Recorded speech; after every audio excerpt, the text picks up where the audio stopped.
রাব্বুল আলামিন বিশ্বনবীর উপর সূরা লাহাব নাযিল কইরা বলেন তাব্বাত ইয়াদা আবি লাহাবিন ওয়া তাব। নবী গো, আপনার চাচা আপনার বিরুদ্ধে বদদুয়া করেছে। ইয়া রাসূলুল্লাহ, যে হাত দিয়া বদদুয়া করেছে আমি আল্লাহ সেই হাতটা সারা জীবনের জন্য ধ্বংস করে দিলাম। তাব্বাত ইয়াদা আবি লাহাবিন ওয়া তাব। আবু লাহাবের দুইটা হাত ধ্বংস হোক সে নিজ। মা আগনা আনহু মালুহু ওয়া মা কাসাব। আবু লাহাবের ধন সম্পদ কোনো কাজে আসেনি, আসবেও না। এই ব্যাখ্যাটা আমি সামনে দিব, সামনে আগাই। এরপর আল্লাহ রাব্বুল আলামিন বলেন সায়াসলা নারুন যাতাল হাবিব ওয়া মুরাতু। ওচিরে আবু লাহাব অগ্নি শিখায় জ্বলবে, জাহান্নামের আগুনে জ্বলবে। শুধু আবু লাহাব জাহান্নামের আগুনে জ্বলবে না, আবু লাহাবের স্ত্রী উম্মে জামিল স্বামীর সাথে জাহান্নামের আগুনে জ্বলবে। এখন মুসলমান আপনারা প্রশ্ন করতে পারেন, আবু লাহাব নবীজির শত্রু ছিল, আবু লাহাব নবীজির সাথে বেয়াদবি করেছে, নবীজির জন্য বদদুয়া করেছে হাত নাড়ায়া, আবু লাহাব জাহান্নামের আসামি হবে। স্ত্রী কি অপরাধ, স্ত্রী কি করেছে নবীর জন্য? মুসলমান ভাইরা আমার একটু জানা দরকার আছে না নাই? আরো জোরে কোন আছে না নাই? আবু লাহাবের স্ত্রীর নাম হলো উম্মে জামিল। নবীজির আপন চাচি ছিল উম্মে জামিল। এই মহিলাটা নবীজির জন্য নবীজিকে এত বেশি কষ্ট দিতেন, মানুষের কাছে গিয়া বলতো মুহাম্মদ পাগল, গিয়া বলতো মুহাম্মদ পাগল। মুহাম্মদের কথা শুনে না মুহাম্মদের কাছে যাইবে সেও পাগল হয়ে যাইবা। এই ধরনের মহিলা আমাদের সমাজে আছে, দেখবেন খালি কি চুগলখড়ি করে, এমন আছে না নাই? অভাব নাই সমাজে। আজকে যদি 100 ঘর দেখেন না, 99টা ঘর ওই অশান্তির আগুনে দাউ দাউ করে জ্বলছে। পুরুষ নির্যাতিত, মুসলমান নারী নির্যাতিত। একটা ঘর হবে ভালো, কারণ কি জানেন? সেইটা হলো আমাদের স্বভাবও ভালো না, মহিলাদের স্বভাবও ভালো না। বিসমিল্লাহির রহমানির রহিম। ওয়া আনজির আশীরাতাকাল আকরাবিন। এরে নবীর উম্মতের দল, আল্লাহ রাব্বুল আলামিন তার হাবিব রাহমাতুল লিল আলামিনের উপর এই আয়াতটা নাযিল করে বললেন, নবীজি এখন আর ঘরে বসে থাকার সময় না, আপনি আপনার নিকটবর্তী আত্মীয় স্বজনকে জান্নাতের খবর শোনায়া দেন, জাহান্নামের শাস্তির বর্ণনা তাদের সামনে তুলে ধরেন। মুসলমান আরো একবার বুঝে থাকলে বলেন কথাটা কার? আরো আওয়াজ দিয়ে বলেন। আল্লাহ রাব্বুল আলামিন যখন বিশ্ব নবীজিকে এই কথা জানায় দেয়, রহমাতুল লিল আলামিন আর ঘরে বসে থাকতে পারলেন না। আসমানের মালিক রব্বে কারীমের আদেশ পালন করার জন্য মুক্কা সাফা পাহাড়ের চূড়ায় চলে যায়। মুক্কা সাফা পাহাড়ের চূড়া থেকে নিকটবর্তী আত্মীয় স্বজনকে ডাক দিয়ে বললেন, এই আত্মীয় স্বজনরা কে কোথায় আছো? জলদি আসো, আমি মুহাম্মদ তোমাদেরকে ডেকে পাঠাইছি। মুসলমান ভাইয়েরা আমার, আল্লাহর পয়গম্বরের পবিত্র জবানে আওয়াজ শোনার পর নিকটবর্তী আত্মীয় স্বজন যারা আছে সব মুক্কা সাফা পাহাড়ের পাদদেশে চলে আসে। আয়েশা ডাক দিয়ে কয়, মুহাম্মদ তুমি আমাদেরকে কেন ডেকেছো একটু বলো। আল্লাহর পয়গম্বর রাহমাতুল লিল আলামিন বলে, তোমরা কি আমাকে বিশ্বাস করো? সবাই ঐক্যবদ্ধ এক কণ্ঠে ডাক দিয়ে বলে, মুহাম্মদ যদি বিশ্বাস না করতাম তাহলে তোমার নাম আল আমিন উপাধি দিতাম না। ও বনশ্রীর মুসলমান বুঝে থাকলে বলেন আল আমিন শব্দের অর্থ কি? আরো জোরে কোন। আল্লাহর পয়গম্বর আমানতের খেয়ানত করে নাই। কেউ যদি বিশ্ব নবীর কাছে আমানত দিত, আল্লাহর পয়গম্বরের কাছে যদি 1 বছর পর আবার ওই আমানত চাইতো, হুবাহু পাইতো। কিন্তু নবীজির উম্মত হওয়ার পর এখন যদি কেউ আমাদের কাছে আমানত দেয়, আমানত ঠিক থাকে না। আরো জোরে কোন। নবীজি আমানতের খেয়ানত করে নাই। আমার কাছে কেউ যদি 1000 টাকা দেয়, 1000 টাকা নিতে গেলে তার পায়ের তোলার জুতার তলি ক্ষয় হয়ে যায়। এই হলো আমাদের অবস্থা। নবীজি কখনো আমানতের খেয়ানত করে নাই। বিশ্ব নবীজি সাল্লাল্লাহু আলাইহি ওয়াসাল্লামের উপর যখন আল্লাহ ওহী নাজিল করলো, নবীজি এই মক্কা আর থাকার আপনার অনুমোদন নাই, এই মক্কা আপনার নিরাপদ না, আপনার নিকটবর্তী আত্মীয় স্বজন আপনার শত্রু হয়ে গেছে, তাড়াতাড়ি মদিনায় যান। মুসলমান আল্লাহ রাব্বুল আলামিন যখন ওহী নাজিল করলেন, বিশ্বনবীজি সাল্লাল্লাহু আলাইহি ওয়াসাল্লাম বাইতুল্লাহর গিলাফ ধরে কান্দে, বাইতুল্লাহ রে বড় আশা ছিল তোর খেদমত করব, কিন্তু আসমানের মালিক রব্বে কারীম আমাকে আদেশ করেছে এই মক্কা আমার জন্য নিরাপদ না, মদিনায় চলে যেতে হবে। মুসলমান ভাইরা আমার, বিশ্বনবীজি বাইতুল্লাহর গিলাফ ধরে কান্দে, আর নবীজির জামাতা হযরত আলীকে ডাক দিয়ে বলে, আলী এই যে বেঈমানদের আমানত, আজকে রাত্রেই তো আমি মদিনা ছেড়ে মক্কা আমি মক্কা ছেড়ে মদিনায় চলে যাব, সাবধান কোন বেঈমানদের আমানতের খেয়ানত যেন না হয়, যথাসময়ে প্রত্যেকটা আমানতকারীদের কাছে আমানতগুলো পৌঁছায় দিবা। জোরে কোন সুবহান। নবীজি কখনো আমানতের খেয়ানত করে নাই, আর এখন আমাদের কি অবস্থা? আমরা আমানতের খেয়ানত করি। নবীজির এখান থেকে শিক্ষা নেন, আল্লাহর পয়গম্বর যদি আমানতের খেয়ানত না করে থাকে, আমরা নবীজির উম্মত হওয়ার পর কেন আমানতের খেয়ানত করি? আল্লাহর কাছে কি জবাব দিবে? একটু শিক্ষা নেন বিশ্বনবীজির কাছে। বিশ্বনবীজি আমানতের খেয়ানত করে নাই, অথচ নবীজির উম্মত হওয়ার পর আমাদের কাছে কেউ যদি আমানত দেয়, সে আমানতের খেয়ানত করি। এমনকি আমানত যদি আনতে যায়, তার পায়ের জুতার তলিক হয়ে যায়, কয় মাস ঘুরতে হয়, তার কোনো হিসাব নেই। মুসলমান ভাইয়েরা আমার, আমি আমার মূল পয়েন্টের দিকে চলে যাচ্ছি। আল্লাহর পয়গম্বর রাহমাতুল লিল আলামিন বলেন, তোমরা যদি এই কথা বিশ্বাস করো তাহলে এই কথা বিশ্বাস করে নাও, আমি যদি বলি পাহাড়ের পিছনে একদল শত্রু বাহিনী তোমাদের উপর হামলা করার জন্য অপেক্ষা করতেছে, তোমরা কি বিশ্বাস করো? কয় হ্যাঁ, অবশ্যই বিশ্বাস করি। রাহমাতুল লিল আলামিন মায়ার নবীজি ডাক দিয়ে বলেন, এই কথা যদি বিশ্বাস করো তাহলে এই কথা বিশ্বাস করে নাও, এই দুনিয়া থাকার জায়গা না, একদিন কবরে যাইতে হবে। কবরে কি জবাব দিবা? হাসরের ময়দানে কি অবস্থা হবে একটু ভালো করে শোনো। এই যে সূর্য দেখতেছ, জমিন থেকে সূর্যের দূরত্ব হলো 9,30,00,000 মাইল উপরে।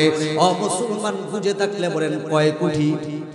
9,30,00,000 মাইল উপরে।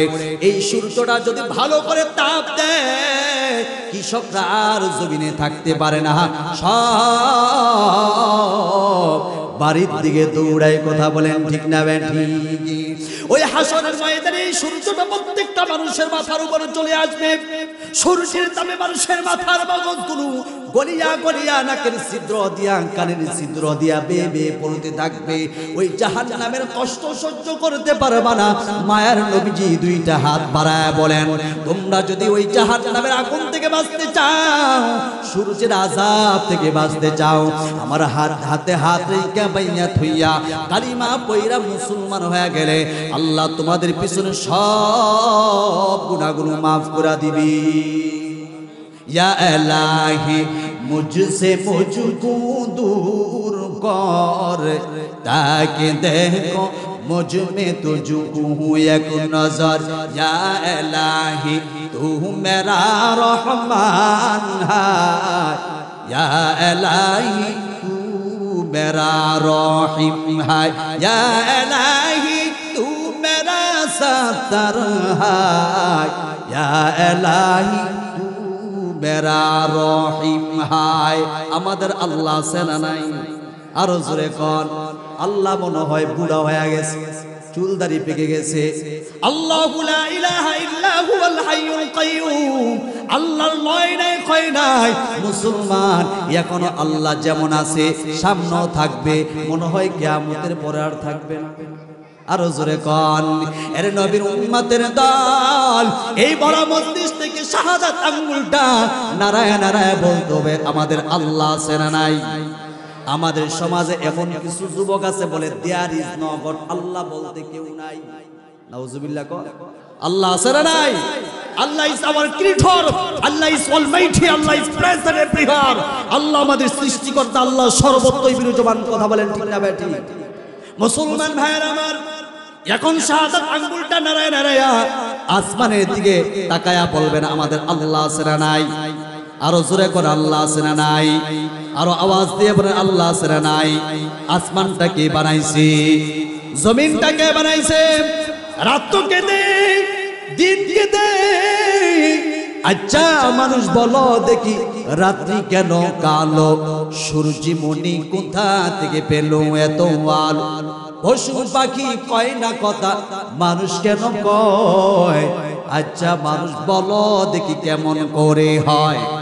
রাত কেন, দুধ কেন এত সাদা, মরিচ কেন জাল? আমগুলো সব পাকলে পরে কেমনে হয় দালাল? ডিমগুলো সব একই রঙের, পার্থক্য নাই মোটে, সাদা কালো বাচ্চাগুলো কেমন করে ফুট? আমরা সবাই বাস করি ভাই এই দুনিয়ার রঙে, হাতের লেখা মুখের চেহারা মিলে না কারোর সঙ্গে, আর মিলে না গলার কণ্ঠ বৃদ্ধাঙ্গুলি টিপ।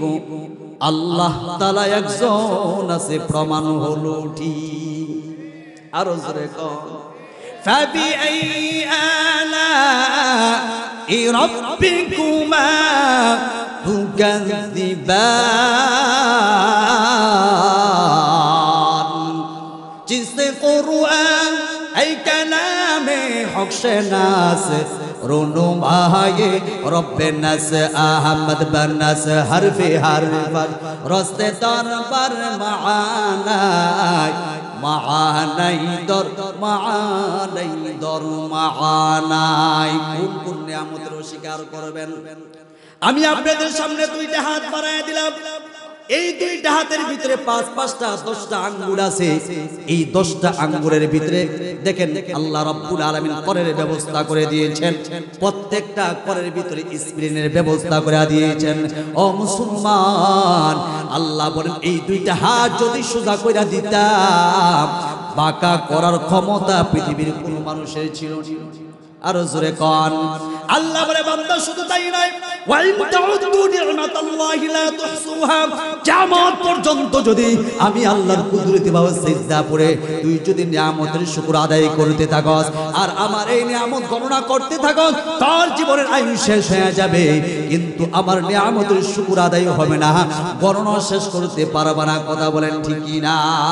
এ মুসলমান ভাইরা আমার তাকায় দেখেন, আমাদের মুখের ভিতরে একটা জিহ্বা আছে, এই জিহ্বার ভিতরে আল্লাহ রাব্বুল আলামিন চমৎকার একটা মেশিন ফিট করে দিয়েছে।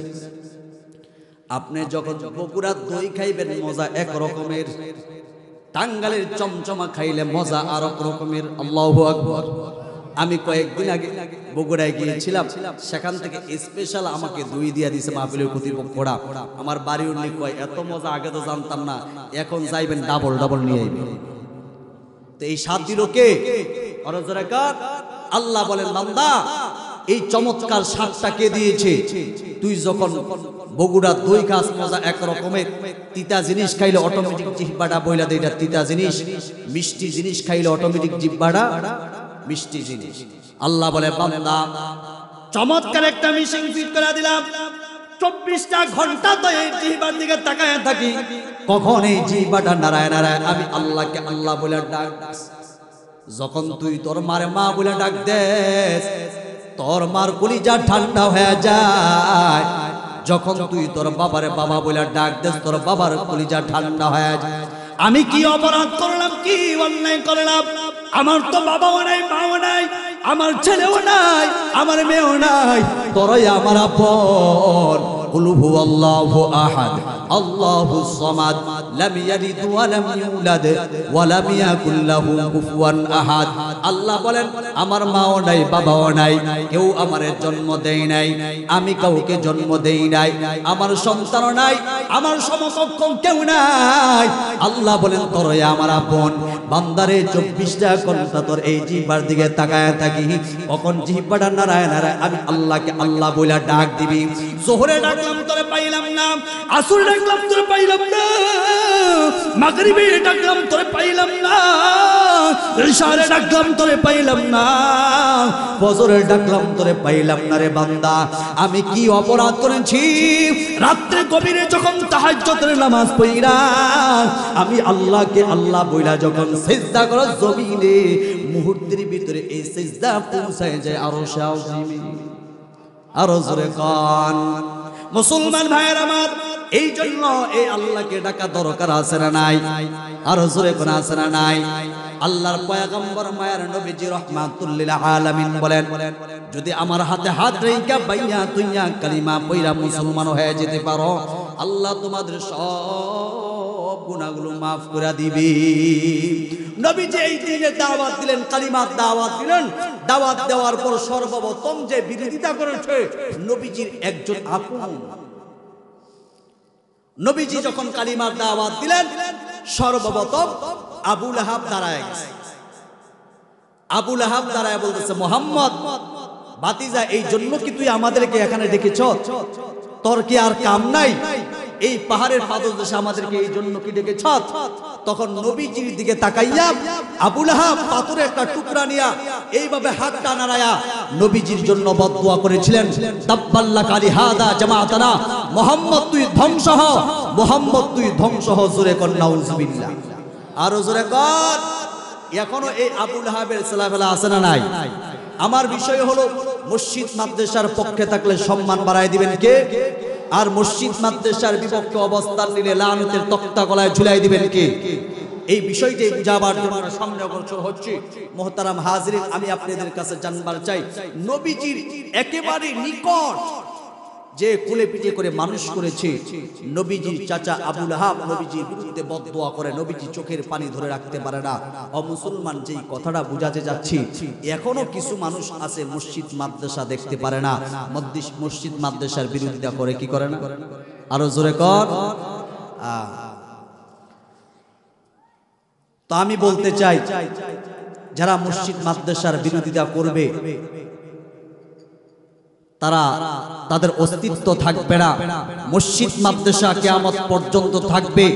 এখানে কোরআন এবং হাদিস পড়ানো হবে, পড়বে বাচ্চারা, কিয়ামত পর্যন্ত এই মসজিদ মাদ্রাসা ঠিকই থাকবে।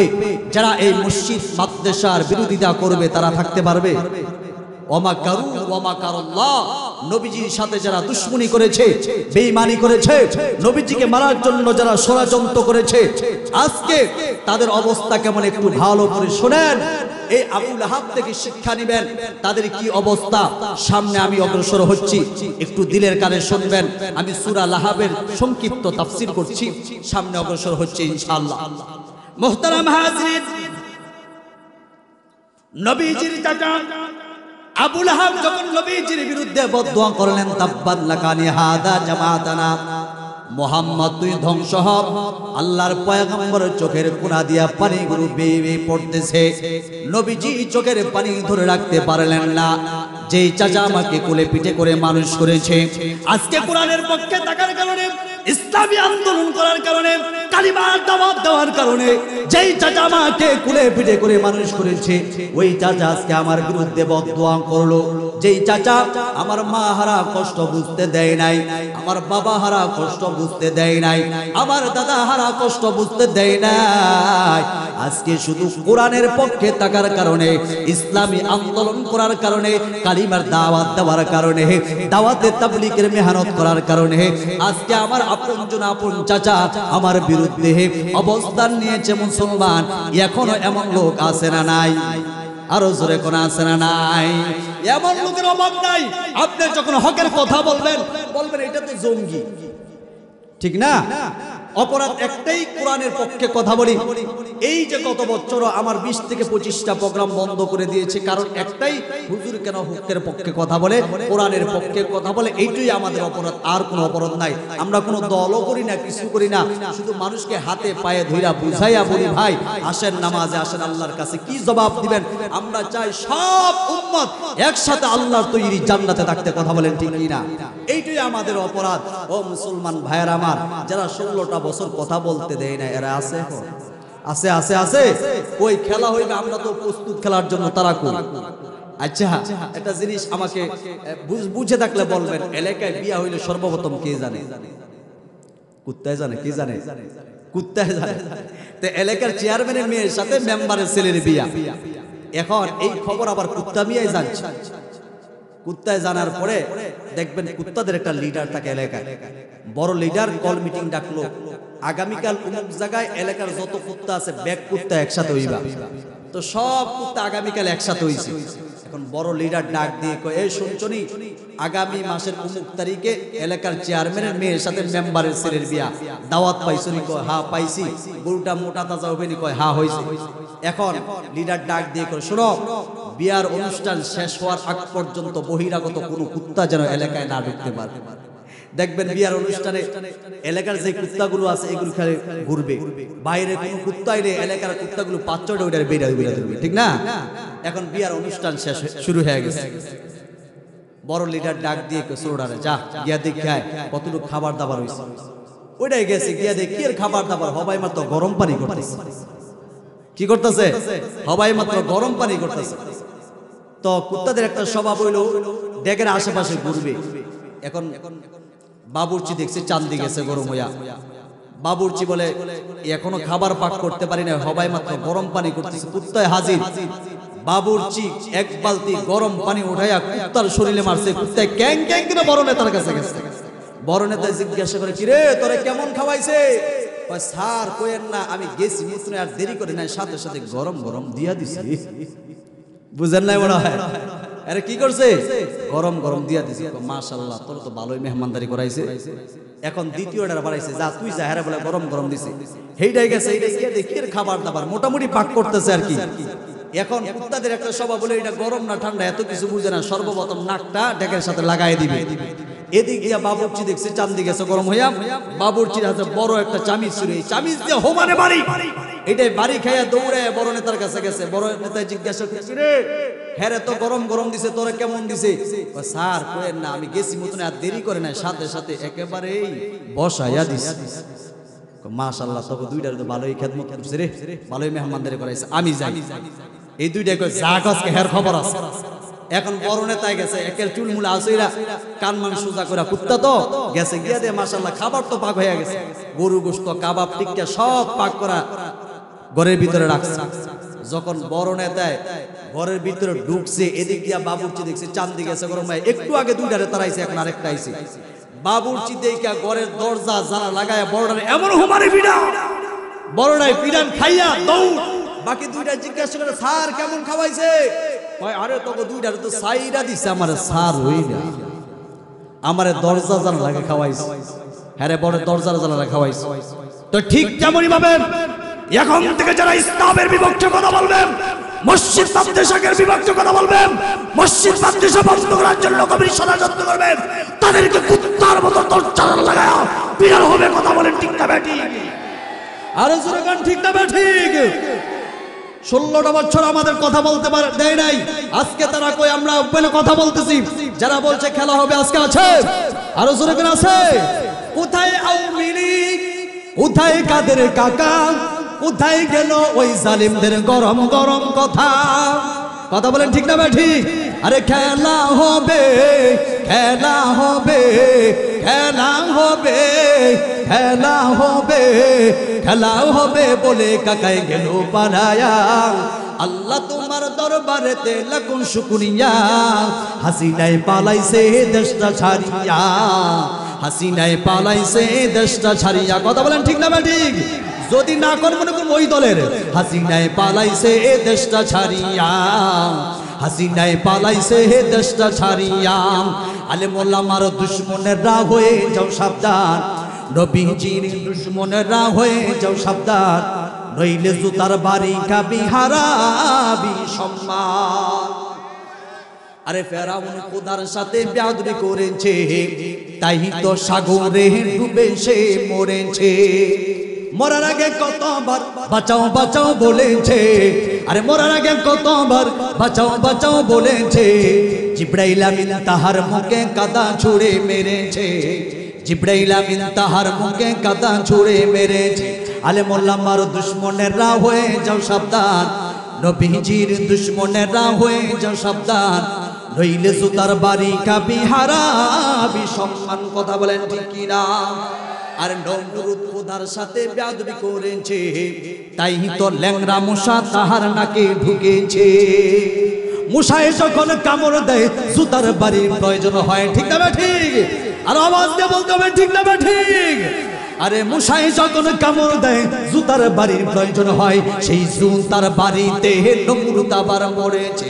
আলে মোল্লামার দুশ্মনেরা হয়ে যাও সাবধান, নবীজির দুশ্মনেরা হয়ে যাও সাবধান, রইলে জুতার বাড়ি খাবি হারাবি সম্মান। কথা বলেন ঠিক কিনা? মুসলমান ভাইরা আমার, এখন দিলটা নরম কইরা দিবেন। যারা মসজিদ মাদ্রাসার পক্ষে থাকবে সম্মান বাড়াই দিবেন কে? আরো আওয়াজ দিয়ে বলেন, এর নবীর উম্মত নবীজির চাচা আবু লাহাব যখন এইভাবে হাতটা দুইটা নারায় নারায়া নবীজির জন্য বদদুয়া করলেন, তাব্বাল্লাকানি হাদা জামাতানা, মুহাম্মদ তুই ধ্বংস হ। আল্লাহর পয়গম্বরের চোখের কোণা দিয়া পানিগুলো বেয়ে বেয়ে পড়ে। আল্লাহর পয়গম্বর ফুফায়া ফুফায়া কাঁদে। আমার আল্লাহ ডাক দিয়ে বলেন, ইয়া রাসূলুল্লাহ, ইয়া হাবিবাল্লাহ, আপনার সম্মান তো আমি আল্লাহ বাড়িয়ে দিয়েছি। পৃথিবীর সব নবীর যদি আপনার বিভক্ত অবস্থান নেই, নবী গো আমি আল্লাহ যদি একাই আপনার পক্ষে থাকি, আপনার একটা পশমেরও ক্ষতি করতে পারবে না। কথা বলেন ঠিক কিনা? মুসলমান ভাইরা আমার, কথাগুলো দিল দিয়ে বুঝবেন। আমার আল্লাহ ডাক দিয়ে কয়, হাবিব আপনি কিসের টেনশন করেন? আপনি কেন কান্না করেন? বহু আপনাকে কান্দাইছি, এখন আর কান্দতে দিব না। নবী গো আপনি কিসের টেনশন করেন? আমি আল্লাহ রাব্বুল আলামিন আপনার সম্মান এত বেশি পরিমাণ বাড়িয়ে দিয়েছি। ওয়া রাফা'না লাকা যিকরাক, ওয়া রাফা'না লাকা যিকরাক, আকাশচুম্বী করে দিয়েছি। ওগো নবী, বেঈমানেরা আপনাকে পাগল বলে, মাতাল বলে, বলে মুহাম্মদ লেস কাটা, মা আনতা বিনি'মাতি রাব্বিকা বিমাজনুন। নবী গো আপনি পাগল না, আপনি মাতাল না, আপনার সম্মান কি পরিমাণ বাড়িয়ে দিয়েছি। আমি আল্লাহ নিজে আপনার উপর দুরূদ পড়ি, ফেরেশতারা দুরূদ পড়ে, এমন কি আপনার আশিক রাসূলও দুরূদ পড়ে। জোরে কোন সুবহানাল্লাহ। এইটা আমার কোনো বর্ণনা কত না, আল্লাহ নিজে কুরআনুল কারীমে আমাদেরকে জানায় দেয়, ইন্নাল্লাহা ওয়া মালাইকাতাহু ইউসাল্লুনা আলান নবী ইয়া আইয়ুহাল্লাযীনা আমানু সাল্লু আলাইহি ওয়া সাল্লিমু তাসলিমা। চিল্লা বলা যাবে নি মারহাবা? আরো আওয়াজ দিয়ে বলেন মারহাবা।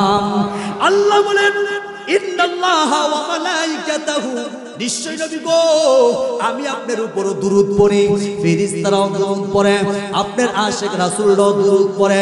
মুসলমান এখান থেকে আজকে নবীজির শানে আমরা দুরূদ পড়ব দুইবার, যাতে করে বিশ্ব নবীজির কাছে আমাদের দুরূদের সালামটা পৌঁছায় দেয়। কেউ জবান বন্ধ করে রাখবেন না, সকলে মুহাব্বতের সাথে পড়ি সাল্লাল্লাহু আলাইহি ওয়াসাল্লাম। আরো মুহাব্বতের সাথে হয় নাই, অনেকে জবান বন্ধ করে রেখেছেন। মুহাব্বতের সাথে পড়েন সাল্লাল্লাহু আলাইহি। আরো একবার নবীকে খুশি করার জন্য পড়ি সাল্লাল্লাহু আলাইহি। ইয়া নবী মুস্তাফা সাল্লি আলা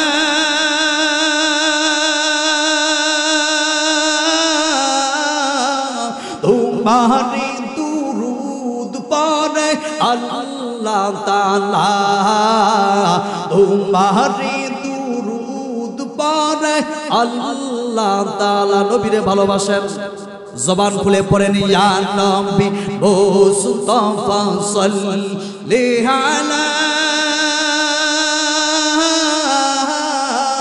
তোমারি দুরূদ পড়ে ফেরেশতারা, তোমারি দুরূদ পড়ে। ইয়া নবী মুস্তাফা সাল্লি আলা তোমারি দুরূদ পড়ে আশিকেরা, তোমারি দুরূদ পড়ে। মুসলমান ভাইয়ের আমার আল্লাহ নবীজিকে সান্তনার বাণী শোনায় বলেন, নবীজি আপনার চোখের পানি আমি সহ্য করতে পারি না, আল্লাহ রাব্বুল আলামিন জিবরাইল আমিনকে ডাক দিয়ে কয়, ও জিবরাইল, এই মুহূর্তে আমার বন্ধুর কাছে হাতিয়া নিয়ে যাও, আমার তেলাওয়াতকৃত সূরা সূরাতুল লাহাব সকলে জবান খুলে পড়ি। বিসমিল্লাহির রাহমানির রহিম। তাব্বাত ইয়াদা আবি লাহাবিন ওয়া তাব, মা আগনা আনহু মালুহু ওয়া মা কাসাব, সায়াসলা নারান যাতাল হাবিব ওয়া ইমরাআতু হাম্মালাতাল হাতাব, ফি জিদিহা হাবলুম মিন মাসাদ। জবান খুলে পড়েন মারহাবা।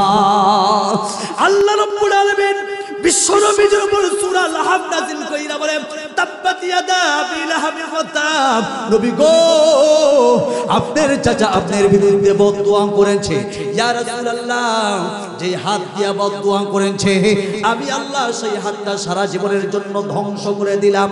তাব্বাত ইয়াদা আবি লাহাবিন ওয়া তাব, আবু লাহাবের দুইটা হাত ধ্বংস হোক সে নিজ, মা আগনা আনহু মালুহু ওয়া মা কাসাব, আবু লাহাবের ধন সম্পদ কোনো কাজে আসবেও না। এই ব্যাখ্যাটা আমি সামনে দিব, সামনে আগাই। এরপর আল্লাহ রাব্বুল আলামিন বলেন, সায়াসলা নারান যাতাল হাবিব ওয়া ইমরাআতু, ওচিরে আবু লাহাব অগ্নি শিখায় জ্বলবে, জাহান্নামের আগুনে জ্বলবে। শুধু আবু লাহাব জাহান্নামের আগুনে জ্বলবে না, আবু লাহাবের স্ত্রী উম্মে জামিল স্বামীর সাথে জাহান্নামের আগুনে জ্বলবে। এখন মুসলমান, আপনারা প্রশ্ন করতে পারেন, আবু লাহাব নবীজির শত্রু ছিল, আবু লাহাব নবীজির সাথে বেয়াদবি করেছে, নবীজির জন্য বদদুয়া করেছে হাত নাড়ায়া, আবু লাহাব জাহান্নামের আসামি হবে। স্ত্রী কি অপরাধ, স্ত্রী কি করেছে নবীর জন্য? মুসলমান ভাইরা আমার একটু জানা দরকার আছে না নাই? আরো জোরে কোন আছে না নাই? আবু লাহাবের স্ত্রীর নাম হলো উম্মে জামিল, নবীজির আপন চাচি ছিল উম্মে জামিল। এই মহিলাটা নবীজির জন্য, নবীজিকে এত বেশি কষ্ট দিতেন, মানুষের কাছে গিয়া বলতো মুহাম্মদ পাগল, গিয়া বলতো মুহাম্মদ পাগল, মুহাম্মদের কথা শুনে না মুহাম্মদের কাছে যাইবে সেও পাগল হয়ে যাইবা। এই ধরনের মহিলা আমাদের সমাজে আছে, দেখবেন খালি কি চুগলখড়ি করে, এমন আছে না নাই? অভাব নাই সমাজে। আজকে যদি 100 ঘর দেখেন না, 99টা ঘর ওই অশান্তির আগুনে দাউ দাউ করে জ্বলছে। পুরুষ নির্যাতিত, মুসলমান নারী নির্যাতিত। একটা ঘর হবে ভালো, কারণ কি জানেন? সেইটা হলো আমাদের স্বভাবও ভালো না, মহিলাদের স্বভাবও ভালো না। এই জন্য আজকে ঘরে অশান্তি, দুজনে ছাড় দিতে হবে। কেমন অশান্তি দেখেন, এক মহিলা এই যে এইভাবে বরকাটা ফালায়া সোজা বড় হুজুরের বাড়িতে গেছে, গিয়া বলে, হুজুর একটা তাবিজ দেন। কই কিসের জন্য? হুজুর আমগো স্বামী স্ত্রী ভালোবাসার তাবিজ দেন। এখন হুজুর কই, ও আচ্ছা, মা রোগটা কি একটু জানতে পারো? মানে হুজুর রোগটা কি জানি না, আমার জামাই যখন একটা কয় আমি 10টা কই। আছে না নাই? জামাই একটা কইলে 10টা কয়। দেখবেন এমন মহিলা আছে, জামাই কাজে জায়গায় এদিকে মহিলা বক বক বক বক করতেই থাকে, জামাই ঘরে আছে না না এইটাও দেখে না, মহিলা আধা ঘন্টা লাগা খালি বক বক বক বক করতেই থাকে। এমন মহিলা আছে না নাই? অভাব নাই। কেমন? এখন হুজুর কই, ও মা বুঝছি তোমার রোগটা। ও যে দেখতেছো একটা দোকান আছে, দোকান থেকে পানির বোতল নিয়ে আসে। এখন মহিলা নিয়ে আসছে, আনার পরে হুজুরে পানি ভরা দিছে। মা যখন দেখবা তোমার স্বামীর ঘরের ভিতরে ঢুকতেছে, তখন তুমি বোতলের মুখটা খুইলা গড়গড় গড়গড় করে পানিগুলো মুখ দিবা। যদি পানিগুলো তুমি ফালায় দাও, তাহলে তোমার জামাই মরে যাইবো, গিল্লা লালে তুমি মরে যাইবে। কেমন তাবিজ দিছে দেখছেন? এখন জামাই, ওই যে দাজ্জাল জামাই আসছে। আমাদের তো অভ্যাস একটা, মহিলাদের খালি ভুল ধরা, রান্না এত ঝাল হইল কেন, এই লবণ বেশি হয়ে গেছে। মহিলাদের যত ভুল আমরা ধরি, ছাড় দিতে হবে মাঝে মাঝে, তাহলে আজ সংসার ভালো থাকবে। যদি আপনি কথায় কথায় ধরেন, তাহলে তো অশান্তি আসবে। মহিলার এমনই বেকা, আবার যদি একটু টাইট দেন আরো বেক হয়ে যাবে। ছাড় দিতে হবে, একজন না একজন ছাড় দিলে ওই ঘরে দাম্পত্য জীবন সুখময় হয়। মুহতারাম হাজিরিন, যে কথাটা বলছিল, এখন দেখতেছেন দাজ্জাল জামাই আইছে, আইসা ঘরের ভিতরে ঢুকছে, দুই কই তো শুরু করে দিছে। হ্যাঁ, রান্নাটা ঝাল বেশি হয়ে গেছে। মাঝে মাঝে ছাড় দিতে হয়। আমি যেখানে জুমার নামাজ পড়াই, ওই মসজিদ বিশাল বড় মসজিদের ঈদগাহ, ঈদের নামাজ পড়াইতে গেছে, আমার বিবি সাহেব বলতেছেন খাবার যাওয়ার আগে মিষ্টি মুখ করা সুন্নাহ, একটু সুন্নাহ পালন করে যান। আমি মুখে দিয়া দিই, মাশাআল্লাহ এই শ্যামার ভিতরে এমন লবণ জান, আমি আর কিছু কই নাই। জিজ্ঞাসা করে কেমন হয়েছে, আমি খুব টেস্ট হয়েছে। আমি চলে গেছি, যাওয়ার পর মনে হয় সম্ভবত মুখে দিছে, দেওয়ার পরে তো ওমর সুবহানাল্লাহ, আমি তো চিনি মনে করে লবণ দিয়ে লাইছি। তো মাঝে মাঝে একটু দিবেন, যদিও তোমার রান্নাটা বেশ ভালো, ঝালটা একটু বেশি, মাঝে মাঝে একটু ফার্ম দিবেন, দিলে ফুলবো। কিছু কিছু জায়গায় একটু ফার্ম দিবেন। অনেকে আছে শাড়ি আনে 1000 টাকা দিয়ে, বউর কাছে 2000 টাকা দাঁড়িয়ে, এটা জায়েজ আছে, কইবেন সমস্যা নাই। কিছু কিছু জায়গায় আর বলতে হয়, বললে দেখা যায় স্ত্রী গেলে ফার্ম, এটা কিন্তু মাইকদা কইয়া দিচ্ছে, তো আরেক ঝামেলা। হ্যাঁ, তো জানি লাইছি। যাক, তো যেই কথাটা বলতেছিলাম বাজান আমার, আল্লাহ আল্লাহ আল্লাহ। তো জামাই যখন ঢুকছে, ঢুকার পরে মহিলা পবিত্র জবান থেকে যখন কোরআন তেলাওয়াত শুনবে, লক্ষ লক্ষ বছর জান্নাতীরা বেহুশ হইয়া জান্নাতে পড়ে থাকবে। বিশ্বনবী বাইতুল্লাহর কিনারে বৈশা বৈশা কোরআন তেলাওয়াত করে, নবীজির হাতে কোরআন, সাহাবী হযরতে আবু বকর কোরআন তেলাওয়াত শুনতেছে, এমন ভাবে কোরআন তেলাওয়াত শুনতেছে, সাপের সামনে বিনবাঁশি বাজাইলে যখন সাপ হেলতে থাকে, দুলতে থাকে, হযরতে আবু বকর হেলতে দুলতেছে নবীজির কোরআন তেলাওয়াত শুনে। হঠাৎ আবু বকর তাকায় দেখে নবীজির চাচা উম্মে জামিল বড় একটা পাথরের টুকরা নিয়া কোমরে একটা গামছা পেঁচায়া নবীজিকে মারার জন্য বাইতুল্লাহর দিকে আসতেছে। হযরতে আবু বকর ডাক দিয়ে কই, নবীজি আমি তাকায় দেখি আপনার চাচি উম্মে জামিল আপনাকে মারার জন্য পাথরের টুকরা নিয়ে আসতেছে। নবী গো, নিজেকে একটু সেভ করার জন্য আড়াল হয়ে যান। আল্লাহর পয়গম্বর ডাক দিয়ে বলে, আবু বকর, যে আল্লাহ আমার উপর কোরআন নাযিল করেছেন, সেই আল্লাহ আমার একটু দ্রুতভাবে হেফাজত করবেন। ইন্না নাহনু নাযালনা যিকরা ওয়া ইন্না লাহু লাহাফিজুন। কোরআন নাযিল করেছেন আল্লাহ, এই কোরআনের হেফাজতকারী আল্লাহ। আগে যেমন কোরআন আছে, এখনো আছে, কিয়ামত পর্যন্ত কোরআন থাকবে। কেউ এই কোরআনের বিরোধিতা করলে, মসজিদ মাদ্রাসার বিরোধিতা করলে, উলামায়ে কেরামের জবান বন্ধ করতে চাইলে, তাদের সারা জীবনের জন্য তাদের জবান বন্ধ হয়ে যাবে। কথা কোন ঠিক কি না? আল্লাহ পাকের পক্ষ হতে বিশ্ব নবীর পরে পাঠাইলেন আল কোরআন মুক্তি পাবার তরে। কোরআন মোদের জীবনে বিধান, কোরআন মোদের সব, কোরআন মোদের জীবনে বিধান, কোরআন মোদের সব। এই কোরআনে চিনিয়ে দিবে কে আমাদের রব, এই কোরআনে চিনিয়ে দিবে কে আমাদের রব। হযরত আবু বকর তাকায় দেখে নবীজির চাচা উম্মে জামিল একেবারে বাইতুল্লাহর কিনারে চলে আসলো। আল্লাহর পয়গম্বর পাশে কোরআন তেলাওয়াত করতেছে। এদিক দিয়ে নবীজির চাচা উম্মে জামিল আয়েশা বলতেছে, আবু বকর, তোমার বন্ধু মুহাম্মদ কই? তোমার বন্ধু মুহাম্মদ যদি পাইতাম, আমার হাতে যে পাথর আছে, পাথরের টুকরা দিয়ে একটা আঘাত করে দুনিয়ার জমিন থেকে বিদায় করে দিতাম। আবু বকর বলে, আমি দেখতেছি নবীজি কোরআন তেলাওয়াত করে। এই খাটাস মহিলাই কয়, আবু বকর তোমার বন্ধু কই? এই মহিলা কি অন্ধ হয়ে গেছে? মারহাবা কর। এই মহিলা চেঁচামেচি করে চলে গেল। হযরত আবু বকর নবীজিকে ডাক দিয়ে কই, নবী গো, কিছুই বুঝলাম না, কি খেলা দেখাই। আমি দেখলাম আপনি কোরআন তেলাওয়াত করতেছেন, আপনার চাচা উম্মে জামিল বলতেছে, আবু বকর তোমার বন্ধু মুহাম্মদকে পাইলাম না, যদি পাইতাম পাথরের একটা টুকরা দিয়ে একটা আঘাত করতাম, দুনিয়ার জমিন থেকে বিদায় করে দিতাম। পাইলাম না, আমি চলে যাচ্ছি। নবী কিছুই খেলা বুঝলাম না।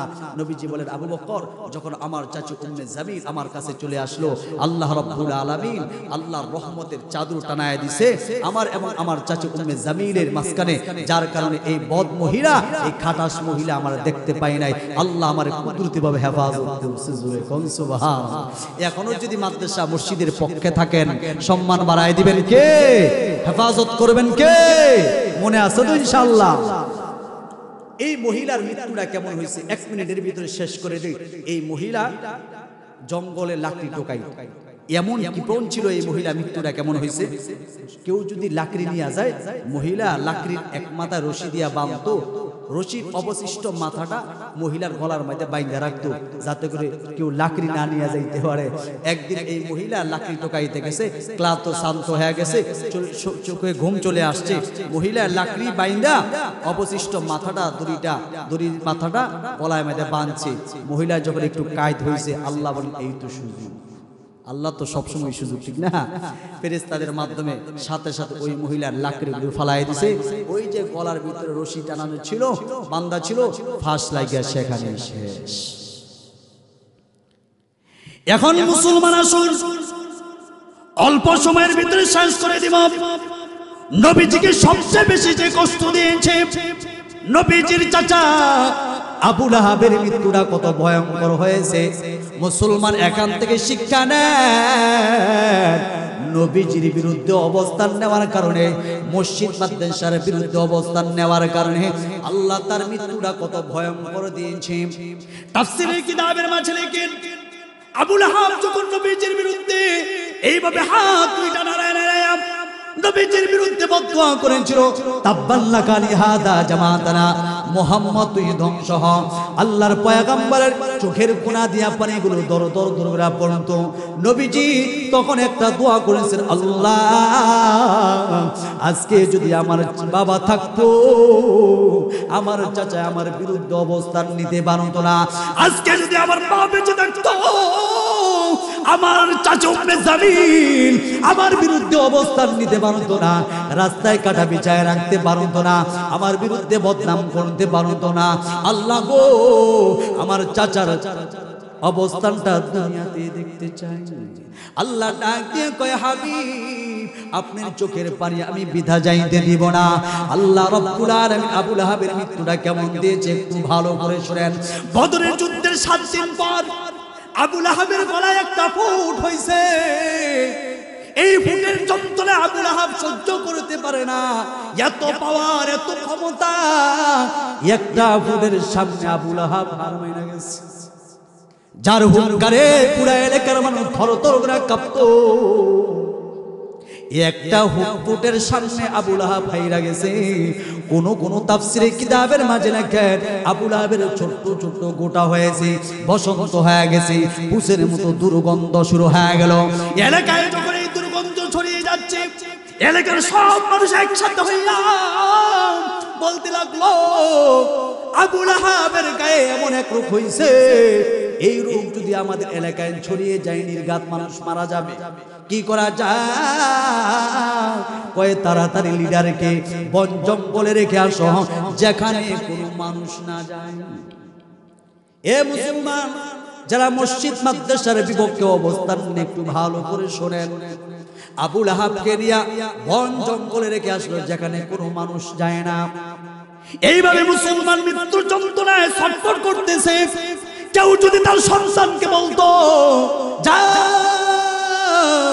তোমার আব্বাকে একটু দেখে আসো কি অবস্থা, সন্তান বলতো না না না, মুহাম্মদের বদদুয়া পড়েছে। এই জন্য আল্লাহ রাব্বুল আলামিন বলেন, ইয়াউমা ইয়াফিরুল মারউ মিন আখি ওয়া উম্মি ওয়া আবি, ইয়াউমা লা ইউগনি মাওলান আন মাওলান শাইআ। কেউ কারো হাসরের ময়দান আপন হবে না। মা তার সন্তানের থেকে পলায়ন করবে, সন্তান তার মা থেকে পলায়ন করবে, বন্ধু বন্ধুর থেকে পলায়ন করবে। মুসলমান ভাইরা আমার, এই যে কত কয়েক বছর আগে করোনা গেছে, বাবার লাশ 2 দিন পর্যন্ত উঠানায় পড়েছিল। সন্তান বাবার লাশ তো ধরে নাই, এমনকি জানাজায় শরীক হয় নাই। এই জন্য আল্লাহ বলেন, সন্তান কিয়ামতের ময়দানে তোমার আপন হবে না, বিবিও তোমার আপন হবে না। আবু লাহাবকে কেউ দেখতে দেয় না। মুসলমান আবু লাহাবের মৃত্যুর যন্ত্রণায় ছটফট করতেছে। ওই সময় এক গ্লাস পানি দেওয়ার মতো তার কাছে কেউ ছিল না। আবু লাহাব যখন মৃত্যুবরণ করলো, এই খবর যখন এলাকায় ছড়িয়ে গেল, মুসলমান ভাইরা আমার, 1 দিন না 2 দিন না 3 দিন পর্যন্ত আবু লাহাবের লাশটা জমিনে পড়েছিল। একটা কুত্তাও আবু লাহাবের লাশটা খায় না, একটা হিংস্র জানোয়ার আবু লাহাবকে খায় না, একটা শ্রীকারও আবু লাহাবের লাশটা খায় নাই। কারণ কি জানো? নবীজির দুশমন আবু লাহাব। এই আবু লাহাবের লাশটা আল্লাহর এই বানানো জবান দিয়া খাওয়া যাবে না। 3 দিন পর্যন্ত লাশটা জমিনে পড়েছিল। মুসলমান ভাইরা আমার, এলাকাবাসী কেউ আসে না, দুর্গন্ধ ছড়িয়ে যাচ্ছে, পেটটা আস্তে আস্তে ফুলতেছে। এর নবীর উম্মত সবাই চিন্তা করলো এই লাশ থেকে গন্ধ বের হচ্ছে, এলাকায় যদি ছড়িয়ে যায় নির্ঘাত মানুষগুলো রোগে আক্রান্ত হয়ে যাবে। কি করা যায়? তার আপনজন একজন লোককে ভাড়া করলো হাবশি কিছু টাকার বিনিময়। তারপর কেউ যায় না, একজন হাবশি লোককে ভাড়া করলো, সেও আবু লাহাবের লাশটা ধরে নাই, কারণ নবীজির দুশমন, কোরআনের দুশমন, ইসলামের দুশমন। লম্বা একটা লাঠি বানায়া মরুভূমিতে মাটি খনন করে আবু লাহাবের লাশটা গুতা গুতা নেয়, উপর একটা পাথর চাপা দিয়া চলে আসলো।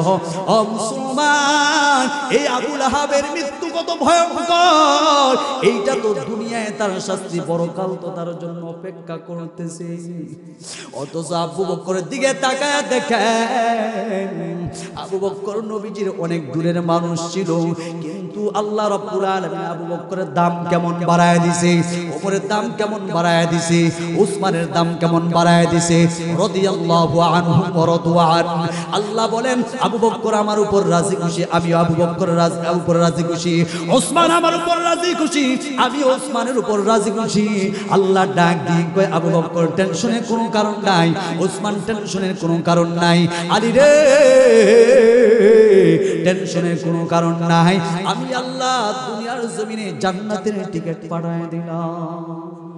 আরো জোরে কোন। এজন্য মুসলমান আবু লাহাবের মৃত্যুটা কত ভয়ঙ্কর হয়েছে। আবু বকর নবীজির পাশে সুহাগ, হযরতে ওমর সুহাগ, তাদের কবরটা কত চমৎকার, জান্নাতের বাগান। এর নবীর উম্মত, আমি যখন রাসূলের রওজার পাশে গিয়েছি, আল্লাহু আকবার, আমি যখন আবু বকরের কবরের পাশে দাঁড়াইলাম, কেমন জানি জান্নাতের ঘ্রাণ আসতেছে, মেশকো আম্বরের ঘ্রাণ আমার নাকে আসতেছে। এই জন্য বিশ্ব নবী জীবনে ভালো কাজ করে যাও। আল কবরু রাউযাতুম মিন রিয়াজিল জান্নাহ আও হুফরাতুম মিন হুফারিন নার। কারোর জন্য কবর হবে জান্নাতের বাগান, না হয় কারোর জন্য কবর হবে জাহান্নামের গর্ত।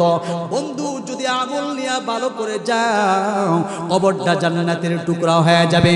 আর যদি গুনাহ নিয়ে যাও, কবরের আকারের সাথে সাথে কবরের দুই পাশের মাটি যেমন চাপ দিবে, এক পাজরের হাড্ডি আর পাজরের ভিতরে ঢুকায় দিবে। আরে যুবক, আর কয়দিন গুনাহ করবি? একটু কি কবরের চিন্তা করলি না রে বাবা? ওই যে কি মনে পড়ে না, দাদারে কিন্তু কবরে রাইখে আস, মারে কিন্তু কবরে রাইখে আস। এমন ইতিহাস নানার কাদের নাতির লাশটা, কথা বলেন ঠিক কিনা? আসার একটা সিরিয়াল আছে, আগে দাদা আসছে, তারপরে বাবা, তারপরে বড় ভাই, তারপরে মেজো ভাই, তারপরে আমি, যাওয়ার কিন্তু সিরিয়াল নাই। এর নবীর উম্মত, একটু দিলটা নরম করে দিবেন 2 মিনিটের জন্য, একটু চিন্তা করেন। এই কাঁধে বহন করিয়া কিন্তু মারে কবর দেশে রাইখে আসছে। মা এই শীতের রজনীতে কবরে ঘুমায়, আর সন্তানকে ডাক দিয়ে বলে, সন্তান রে, তুই তো আজকে মাহফিল শেষ করে বাড়িতে যাবি রে সন্তান, ভালো একটা কম্বল দিয়া ঘুমাইবি। আমি মার কবরের দিকে তাকায়া দেখ, আমি মার কবরের বাঁশের পাত্রীগুলো বাইঙ্গা বাইঙ্গা কুয়াশার পানিগুলো কবরে ঢুকে। এ সন্তান, একটাবারের জন্য আমি মার কবরের কিনারে দাঁড়াইনি রে বাবা। এখানে আমি দেখতে চাই কোন কোন এতিম সন্তানগুলো আছেন, আল্লাহর ক্যামেরায় যেন ছবিগুলো উঠে যায়। কার কার মা নাই, বাবা নাই, বাবা আছে মা নাই, এমন এতিম সন্তানগুলো হাত উঁচু করে আল্লাহরে দেখান। অনেক সন্তানের হাত উঠায় ফলাইছে, কে জানি আজকে বাড়িতে যাওয়ার পর মার ঘরের দরজায় করাঘাত করবেন, জীবনে কোনোদিন মা দরজা খুলে দিবে না। গিয়া দেখবেন যাদের মা নাই, মা যেই খাটে শয়ন করছে, এখনো খাটটা এলোমেলো হইয়া পইরা রইছে রে বাবা। মা যে তসবিহ পড়তো এখনো বিছানার পাশে তসবিহটা পড়ছে, বার পানের বাটাটা পড়ে আছে, সব আছে মুসলমান। যে মা তার জীবনটাকে বাজি রেখে পৃথিবীর আলো বাতাস আমারে দেখাইছে, ওই মা মাত্র 5টা কাপড়ের টুকরা নিয়ে ঘুমায়। মা যে হাত দিয়া তোমার আমারে চুমা দিছে, আদর কইরা খাবার খাওয়াই দিছে, এই 2টা হাতও কিন্তু কবরের মাটি খায়া ফেলাইছে। আজ এই 2টা ঠোঁট দিয়া তোমার আমারে চুমা দিছে, এই ঠোঁট দুটাও কিন্তু কবরের মাটি খায়া ফেলাইছে। মারে যে মাত্র 5টা কাপড়ের টুকরা দিয়া পেঁচায় মোড়ায় কবর রাখছে, এই 5টা কাপড়ের টুকরো কিন্তু কবরের মাটি খায়া ফেলাইছে। এখানে অনেকে হাত উঠায় ফেলাইছে, এই রাত্র গভীরে আল্লাহর কাছে দোয়া কবুল হয়ে যাবে।